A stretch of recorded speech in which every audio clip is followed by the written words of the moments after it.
Hello friends, स्वागत है आपका लॉग्यान चैनल पर। आज पॉलिटी के सेकंड लेक्चर में हम लोग डिस्कस करेंगे लोकसभा, राज्यसभा, विधानसभा, विधान परिषद और किस स्टेट में कितने मेंबर हैं, ये सभी मतलब इससे जो भी क्वेश्चन बनेगा वो आपको यहाँ इस वीडियो से सॉल्व हो जाएगा। और ये जान लीजिए, आप कोई भी पेपर यूपीपीएससी का उठा के देख लीजिए, बीपीएससी का उठा के देख लीजिए, चाहे पीसीएस का और चाहे पीसीएसजे का, इस वीडियो में जो हम कंटेंट आपको पढ़ाने जा रहे हैं वहाँ से कम एक क्वेश्चन तो ज़रूर बनता है। तो दो क्वेश्चन भी बन सकते हैं, लेकिन एक तो 100% बनेगा। तो फैक्ट हैं और याद करने हैं। 2 से 3 बार आप पीडीएफ पढ़ेंगे, आपको याद हो जाएगा। पीडीएफ आपको पता है कहाँ मिलती है, जो नए लोग आए हैं उनको बता दें कि टेलीग्राम चैनल का लिंक डिस्क्रिप्शन में है। टेलीग्राम चैनल पर पीडीएफ आपको पूरे कंटेंट की मिलती है। तो आइए स्टार्ट करते हैं लोकसभा से। तो लोकसभा में अधिकतम सदस्य संख्या कितनी है? 550 है। पहले 552 हुआ करती थी अधिकतम सदस्य संख्या। हालांकि सभी जो लोग हैं वो नहीं इसमें भरे जाते हैं पद, 545 पद एक्चुअली भरे जाते हैं, ठीक है। और लेकिन जो सैंक्शन सदस्य संख्या वो कितनी है? 550, ठीक है। पहले 552 थी, 2 एंग्लो इंडियन वाला जो पद थे उनको हटा दिया गया, तो अब 550 बची है, ठीक है। आपसे पूछा जाए अधिकतम सदस्य संख्या तो आप 550 बताएंगे, बस इतना याद रखिएगा आप, ठीक है। लोकसभा के लिए न्यूनतम आयु कितनी चाहिए होती है? 25 ईयर्स। कितनी? 25 ईयर्स। अगर कोई व्यक्ति, यहाँ पे लोग कंफ्यूज होते हैं, कोई 18 वर्ष लिखा आता है, मतलब 18 वर्ष पर टिक लगा आता है, क्योंकि ऑप्शन होता है 18 वर्ष, 21 वर्ष, 25 वर्ष, 30 वर्ष। तो आपका आंसर होना चाहिए 25 वर्ष, ठीक है, लोकसभा के लिए। और राज्यसभा के लिए कितनी है? 30 वर्ष। ये याद रखिएगा, ये डिफरेंस है। लोकसभा के लिए 25 वर्ष और राज्यसभा के लिए 30 वर्ष। भारत में संवैधानिक पदों पर जो आयु से संबंधित क्वेश्चन आता है उसका बिल्कुल एक अलग वीडियो में बना दूंगा कि किस उम्र के लोग हैं और कहाँ पर इसका प्रोविज़न दिया गया है, ठीक है, वो देख लीजिएगा। अभी यहाँ ये पढ़िए, लोकसभा का कार्यकाल कितना होता है? अधिकतम 5 वर्ष। यहाँ पे लिखा होना चाहिए मैक्सिमम कितना होता है? 5 वर्ष। क्यों? क्योंकि उससे पहले भंग की जा सकती है, लेकिन 5 वर्ष से अधिक नहीं चलेगी। लेकिन एक कंडीशन है, जब लोकसभा का कार्यकाल 1 वर्ष बढ़ाया जा सकता है राष्ट्रीय आपात की स्थिति में, ठीक है, ये भी याद रखिएगा। लोकसभा का कार्यकाल कब बढ़ाया जा सकता है? थोड़ा सा राष्ट्रीय आपात की स्थिति में 1 वर्ष मैक्सिमम, ठीक है। वैसे नॉर्मल अधिकतम कार्यकाल कितना होता है लोकसभा का? 5 वर्ष, ठीक है। अब राज्यसभा के बारे में देख लेते हैं। अधिकतम सदस्य संख्या कितनी है? 250। अधिकतम सदस्य संख्या कितनी है? 250, 250। ये है उच्च सदन और ये है निम्न सदन, भूलिएगा मत। लोकसभा को कहते हैं निम्न सदन और राज्यसभा को कहते हैं उच्च सदन। राज्यसभा सदस्य बनने के लिए न्यूनतम आयु कितनी होती है? 30 वर्ष। राज्यसभा सदस्य बनने के लिए न्यूनतम आयु 30 वर्ष। और राज्यसभा के सदस्य का कार्यकाल है, देखिए, राज्यसभा कभी भंग नहीं होती, तो राज्यसभा का खुद का कोई कार्यकाल नहीं होता है, ये इसके मेंबर का कार्यकाल है, सदस्य का कार्यकाल है, ठीक है। तो राज्यसभा के सदस्य का कार्यकाल कितना होता है? 6 वर्ष। राज्यसभा के सदस्य का कार्यकाल 6 वर्ष, याद रखिएगा, सदस्य का है। और राज्यसभा का कार्यकाल पूछा जाए तो इसका कोई कार्यकाल नहीं होता, क्योंकि ये भंग नहीं होती है। हर 2 वर्ष पे 1/3 मेंबर जो होते हैं वो सेवानिवृत्त हो जाते हैं और उसके बाद नए सदस्यों का कार्यकाल प्रारंभ होता है। राज्यसभा भंग न होने वाला सदन है, ठीक है। अब विधानसभा की बात कर लेते हैं। तो विधानसभाएं हर राज्य में होती हैं। जो केंद्र शासित प्रदेश है उसमें भी कुछ एक्सेप्शन है जहां विधानसभा है, जैसे कि दिल्ली में, पौंडीचेरी में और अब जम्मू कश्मीर में, है ना, यहाँ पर विधानसभाएं हो सकती हैं। बाकी सभी राज्यों में जो पूर्ण राज्य का दर्जा पाएँ वहाँ विधानसभाएं होती हैं। विधानसभा में न्यूनतम सदस्य संख्या 60 और अधिकतम सदस्य संख्या कितनी होती है? 500 हो सकती है।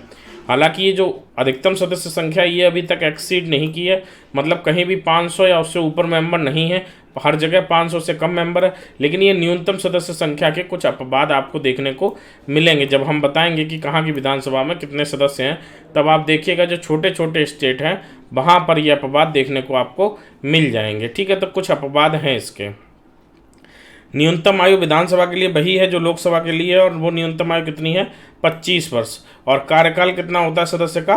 5 वर्ष, ठीक है। तो ये फैक्ट याद रखिएगा। अब विधान परिषद में अधिकतम सदस्य संख्या कितनी हो सकती है? विधानसभा के जो सदस्य हैं उस राज्य में, देखिए एक तो विधान परिषद ऐच्छिक सदन है। विधान परिषद कैसा सदन है? ऐच्छिक सदन है। जरूरी नहीं है कि हर राज्य में विधान परिषद हो, बल्कि हर राज्य में विधान परिषद है भी नहीं। तो जहां भी विधान परिषद होगी वहां पे जो विधानसभा के सदस्यों की संख्या होगी उसकी 1/3 से अधिक नहीं हो सकती है। ऐसा जरूरी नहीं है कि 1/3 हो, लेकिन 1/3 अधिकतम हो सकती है, इससे ऊपर नहीं जा सकती है। ठीक है। न्यूनतम आयु कितनी है वहाँ के लिए? विधान परिषद के लिए 30 वर्ष, और कार्यकाल कितना रहता है? वही 6 वर्ष। ठीक है। तो ये जो मेन फैक्ट थे वो आपने देख लिए होंगे। अभी हम लोग आगे और भी चीज़ें पढ़ेंगे। अब उससे पहले एक चीज़ मैं आपको बता दूं कि एपीओ के लिए जो आपका लॉ ज्ञान पर कोर्स चल रहा है उसमें लॉ में आपका पुलिस एक्ट और पुलिस रेगुलेशन कंप्लीट हो चुका है, आईपीसी कंप्लीट हो चुकी है। ठीक है। और इस समय सीआरपीसी आपकी उधर चल रही है, सीआरपीसी की क्लास आप लोग कर रहे होंगे। ठीक। इधर जीएस में आपका स्टैटिक पार्ट लगभग कंप्लीट हो जाए, क्योंकि हिस्ट्री हम लोग कंप्लीट कर चुके हैं, ज्योग्राफी हम लोग कंप्लीट कर चुके हैं, इकोनॉमी हम लोग कंप्लीट कर चुके हैं, साइंस हम लोग कंप्लीट कर चुके हैं, पॉलिटी और करंट अफेयर्स आपका चल रहा है। और उसमें ये क्रम रहेगा कि एक दिन पॉलिटी का लेक्चर आया करेगा और एक दिन करंट अफेयर्स का लेक्चर आया करेगा। तो मैंने आपसे जो वादा किया था कि मैं जुलाई में आपका सिलेबस कंप्लीट करा दूंगा, तो हम लोग अभी जुलाई आई नहीं है, लेकिन सिलेबस कंप्लीट कराने की तरफ धीमे धीमे बढ़ रहे हैं, और उम्मीद है कि 10 जुलाई तक हम लोग सिलेबस कंप्लीट कर लेंगे। आपको जो सभी पीडीएफ है वो फ्री ऑफ कॉस्ट, ये पूरा पेड ग्रुप का ये कोर्स था। मैं चाहता तो इसको बेच सकता था, लेकिन आप लोगों के लिए, आप लोगों में से कुछ लोगों की डिमांड थी, इसलिए ये कोर्स फ्री में लॉन्च किया गया ताकि सभी लोग तैयारी कर सकें। तो आपका क्या कर्तव्य बनता है कि आप ज़्यादा से ज़्यादा इस कोर्स को अपनी फेसबुक आईडी पे, अपने व्हाट्सएप पे, अपने जो और ग्रुप हैं उनमें शेयर कीजिएगा। और इतना तो आप कर ही सकते हैं, क्योंकि आपको पूरा कंटेंट फ्री में मिल रहा है, पीडीएफ, क्लास, लेक्चर। और बिल्कुल मैंने कोशिश की है कि ज़्यादा से ज़्यादा रेगुलर रह के जैसे पेड कोर्स में कंटेंट उपलब्ध कराया जाए वैसे ही आपको कराया जाए। तो ये मेरी रिक्वेस्ट है आपसे कि इसको ज़्यादा से ज़्यादा शेयर कीजिए, ज़्यादा से ज़्यादा वीडियो को लाइक कीजिए, और अगर आप चैनल पर नए हैं तो सब्सक्राइब कर लीजिए। बहुत जल्दी आपके लॉ ज्ञान का ऐप आने वाला है, जहाँ पर आपको काफ़ी प्रैक्टिस करने के लिए क्वेश्चन मिलेंगे और कुछ पेड कोर्सेस भी मिलेंगे, है ना। कंटेंट दोनों तरीके का होगा, फ्री का भी होगा और पेड कंटेंट भी होगा, और कोशिश करेंगे कि कम से कम मूल्य में हम अच्छे से अच्छा कंटेंट उपलब्ध करा पाएँ। तो ऐप आते ही आपको वो भी सूचित किया जाएगा। अभी हम लोग आगे पढ़ते हैं, एक इम्पोर्टेंट चीज़ पढ़ते हैं। देखिए, लोकसभा की सीटें किस स्टेट में कितनी हैं, राज्यसभा की सीटें किस स्टेट में कितनी हैं, विधानसभा की सीटें किस स्टेट में कितनी है, और विधान परिषद की सीट्स, इनसे संबंधित क्वेश्चन बना करता है। ठीक है। अब इसमें एक चीज़ और आप याद रखिएगा, कभी कभी क्रम पूछ लेते हैं कि लोकसभा की सीटों के अनुपात में, या लोकसभा की सीटों की संख्या के क्रम में इसको व्यवस्थित कीजिए, या राज्यसभा की सीटों की संख्या के क्रम में व्यवस्थित कीजिए। ऐसे पूछेंगे निम्न में से महाराष्ट्र की लोकसभा सीट कितनी है, या फिर ऐसे पूछेंगे कि निम्न में से सबसे ज़्यादा लोकसभा सीट किस स्टेट की है। तो इसलिए आप इस लिस्ट को 2 से 3 बार अच्छे से पढ़िएगा। जब आप अच्छे से इसको बार बार पढ़ेंगे तो आपके दिमाग में चीज़ें बैठ जाएंगी। ऐसे नंबर्स को याद करना ज़्यादा मुश्किल होता है, लेकिन आप बार बार पढ़ेंगे तो चीज़ें दिमाग में बैठने लगेंगी। तो आइए एक बार हम आपको पढ़ा देते हैं, फिर आपको इसको अच्छे से पढ़ना है। लोकसभा में इस समय 543 सीट्स हैं। हालांकि 550 सीट मैक्सिमम हो सकती हैं, लेकिन परसीमन द्वारा इस समय केवल 543 सीट की गई हैं। इसी तरीके से राज्यसभा में 245 सीट्स हैं। ठीक है। राज्यों की विधानसभा में कुल मिला के 4121 सीट्स हैं। हालांकि इसको पूछा नहीं जाता, लेकिन फिर भी लिख दिया गया है। और विधान परिषद में कुल मिला के इस समय 421 सीट्स हैं। कारण ये कि विधान परिषद हर स्टेट में नहीं होती है। अब आ जाइए, सबसे ज़्यादा लोकसभा सीट, सबसे ज़्यादा राज्यसभा सीट, सबसे ज़्यादा विधानसभा सीट और सबसे ज़्यादा विधान परिषद सीट, ये सभी किस स्टेट में, जिस स्टेट की जनसंख्या सबसे ज़्यादा है, क्योंकि ये सबसे ज़्यादा डिपेंड किस पर करता है, जनसंख्या पर। तो उत्तर प्रदेश में लोकसभा की सीट कितनी है, 80, और राज्यसभा सीट कितनी है, 31। विधानसभा की सीट कितनी है, 403, और विधान परिषद की सीट कितनी है, 100। ठीक है।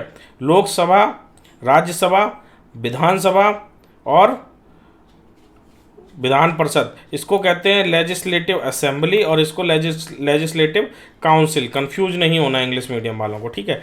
अब पश्चिम बंगाल का देख लेते हैं। तो पश्चिम बंगाल में लोकसभा सीट 42, राज्यसभा सीट 16, विधानसभा सीट 294, और विधान परिषद पश्चिम बंगाल में नहीं है। हालांकि चर्चा चल रही थी कि विधान परिषद बनाई जाएगी, लेकिन अभी बनी नहीं है। महाराष्ट्र में 48 लोकसभा सीट, 19 राज्यसभा सीट, 288 विधानसभा सीट और विधान परिषद सीट 78। ठीक है। बिहार में 39 लोकसभा सीट, 16 राज्यसभा सीट, 243 243 विधानसभा सीट और 75 आपकी विधान परिषद सीट। ठीक है। तमिलनाडु में 39 लोकसभा सीट, 18 राज्यसभा सीट और 234 आपकी विधानसभा सीट। ये जो 5 हैं इनको बहुत अच्छे से पढ़िएगा, क्योंकि इन 5 से ही मैक्सिमम क्वेश्चन बनते हैं। हालांकि क्वेश्चन आपके इन 5 से बनेंगे और जो सबसे नीचे वाले स्टेट हैं बॉटम 5-6 उनसे बनते हैं। ठीक है। तो ये बीच वाले स्टेट भी पढ़ने हैं आपको, लेकिन ये 5 जरूर याद कर लीजिएगा, ये आपको याद होने ही चाहिए। बाकी मध्य प्रदेश 29-11-230, कर्नाटक 28-12-224-75, राजस्थान की लोकसभा सीट 25, राज्यसभा सीट 10, विधानसभा सीट 200। गुजरात में लोकसभा सीट 26, राज्यसभा सीट 11, विधानसभा सीट 182 182। आंध्र प्रदेश में 25 लोकसभा सीट, 11 सीट राज्यसभा की, 175 विधानसभा की और विधान परिषद 58। उड़ीसा में 21 लोकसभा सीट, 10 राज्यसभा सीट और 147 आपकी विधानसभा सीट। इस तरह से पढ़ते हुए जाएंगे, आप एक बार पढ़ लीजिएगा अच्छे से। ठीक है। ये सभी मैं आपको बता दे रहा हूँ। चंडीगढ़ में 90 और हरियाणा में, ये चंडीगढ़ में नहीं है लोकसभा। ठीक है। ये यहाँ पर होगा 90, हरियाणा में 90 सीट है। ठीक है। अब जम्मू कश्मीर की याद कर लीजिएगा। अब जम्मू कश्मीर जब अलग हो गया है, केंद्र शासित प्रदेश बन गया है, तो 5 लोकसभा सीट, 4 राज्यसभा सीट और 90 सीट अभी पर सीमन आयोग ने जो अनुशंसा की है वो 90 सीट की है। पहले 83 सीट हुआ करती थी यहाँ पर, अब 90 सीट की अनुशंसा की है। तो ये ज़्यादा लेटेस्ट है। ये पूछा जा सकता है कि परसीमन आयोग ने कितने सीट की अनुशंसा की है जम्मू कश्मीर विधानसभा के लिए, तो 90 सीट की अनुशंसा की है। ठीक है। इसको याद कर लीजिएगा अच्छे से। लद्दाख में 1 लोकसभा सीट है, लद्दाख में 1 लोकसभा सीट है। अरुणाचल प्रदेश में 2 लोकसभा सीट है। जो हमने आपको टॉप वाले बताए थे उसके बाद आप बॉटम के यहाँ से याद करना शुरू कीजिए। अरुणाचल प्रदेश में 2, राज्यसभा की 1 और विधानसभा की 60। मणिपुर में 2 लोकसभा, 1 राज्यसभा और 60 आपकी विधानसभा। ये मेघालय में 2 लोकसभा, 1 राज्यसभा और 60 आपकी विधानसभा। देखिए 1 2 3, ये 3 स्टेट का एक ही आंकड़े हैं, तो तीनों स्टेट के नाम याद कर लीजिएगा, आपको याद हो जाएंगे आंकड़े। ठीक। और त्रिपुरा के भी यही आंकड़े हैं, 2, 1 और 60। ठीक है। नागालैंड में 1 और 60 तो सेम है, और 2 की जगह 1 लोकसभा सीट है नागालैंड में। ठीक है। इसको 1 वाले जो लोकसभा सीट वाले हैं वो बहुत इंपॉर्टेंट है, उनको जरूर याद कर लीजिएगा। गोवा में 1-2 सीट इसकी, 1 सीट ये और 40 सीट विधानसभा की। अब गोवा, मिजोरम, पौंडीचेरी और सिक्किम ये 4 अपवाद हैं जो न्यूनतम विधानसभा सदस्य संख्या होते हैं उसके। आपको पता है कि 60 होती है न्यूनतम, लेकिन यहाँ पर अपवाद स्वरूप प्रावधान करके 40, 40, 33 और सिक्किम में 32। तो एक तो क्वेश्चन यही बन जाता है कि सबसे कम विधानसभा सदस्य किस स्टेट में है, तो सिक्किम में है सबसे कम विधानसभा सदस्य। सबसे कम सदस्यों वाली विधानसभा सिक्किम है। उसके बाद पौंडीचेरी है 33। ये भी क्रम लगाने के लिए आपको दे सकते हैं कि सिक्किम, पौंडीचेरी, मिजोरम, गोवा, त्रिपुरा, नागालैंड, ये दे दिया, अब क्रम लगाइए आप। ठीक है। मिजोरम में 1 और 1 आपका हो गया राज्यसभा सीट मिजोरम से। इन सब से 1-1 राज्यसभा सीट है। ठीक है। और सिक्किम में भी 1 राज्यसभा सीट, पौंडीचेरी में 1 राज्यसभा सीट और लक्षद्वीप में 1 राज्यसभा सीट। तो इस तरीके से ये पूरे आंकड़े हैं, आपको बहुत अच्छे से याद कर लेने हैं। आज के लेक्चर में इतना ही। आपने अगर चैनल को लाइक नहीं किया तो लाइक कीजिए। PDF आपको टेलीग्राम पर समय से मिल रही है, तो वो PDF आप ज़रूर देखिएगा, उसको तैयार कीजिएगा और ज़्यादा से ज़्यादा वीडियो को शेयर कीजिएगा। फिर मिलेंगे अगले वीडियो लेक्चर में। धन्यवाद।